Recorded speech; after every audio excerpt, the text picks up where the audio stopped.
Eartha Kitt used her platform and influence to help people in need as best as she could, and never shied away from saying what needed to be said. She was brutally honest, caused by pain and suffering up until her death in 2008. She left this earth still swinging and screaming. Eartha experienced a lot of traumatic hardship in her life, including physical abuse. She was born in a town called North in South Carolina on January 17, 1927. Her last name was originally pronounced Key and later changed to Kitt. The name Keith was taken from the German plantation owners that Eartha's family was sharecroppers on, reminiscent to the era of slavery. My first scene in life was a long, dark, dusty road. I could not see the end of it, for it just went down, down, down, to end it what to me seemed like hell.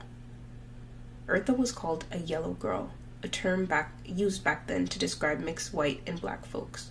Eartha was close to her mother and sister Pearl, but had no contact with her father. Common belief was that Eartha's mother was assaulted by the plantation owner's son and got pregnant with Eartha. This meant Eartha was riddled with rejection on all sides, both black and native, and white. So Eartha decided to find a way to feel loved by people. Eartha's mother moved her and Pearl around to different houses to stay, but the same remark would be made by the old lady that owned the house. "I don't want that yellow girl in my house." She was forced to do chores and would get whipped as punishment. Eartha would eat sand, clay, and smoke cigarettes as a coping mechanism. Eartha's mother went on to have another baby, but was soon after poisoned as a tragic death. Eartha's mother reached out to bring her to New York. Eartha was so excited to leave her environment of mistreatment and to start a new life, leaving behind the sorrow and pain that was inflicted upon her. As Eartha got older, her aunt started to care less and less about providing for her financially, accused her of stealing, etc. Eartha ended up getting kicked out of her aunt's place. She was called a tramp and a no-good. Eartha was now homeless and ended up working as a seamstress where she could sing while she worked. She was very interested in working with theater production. She said, "If I could give the feeling of happiness to people, or to anyone for that matter, that he gave to me, if only I knew how. If only I had the gumption, the chance." The wonderment of this kind of world began to haunt me. A world of giving and taking, a world of independence and fascination. I could do it. I kept telling myself, I could do that. Eartha then auditioned to be a dancer and got the position. She got a scholarship to study at Dunham Dance School. Eartha's aunt ended up getting a tumor and died. She began to spiral into a confidence hit. Soon after, her singing contract in New York was canceled. Eartha found out she was anemic and still pushed herself.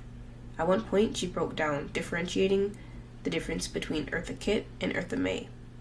Eartha joined a luncheon about the rise of juvenile delinquency in America and crime on the streets. Every time Eartha raised her hand to comment, Miss Johnson told her to wait her turn. When Eartha did get the opportunity to speak, she said that the Vietnam War was negatively affecting the youth. As a result, she was dropped from all contracts. Eartha was not a threat because she spoke out against Vietnam. She was a threat because she was a successful black woman.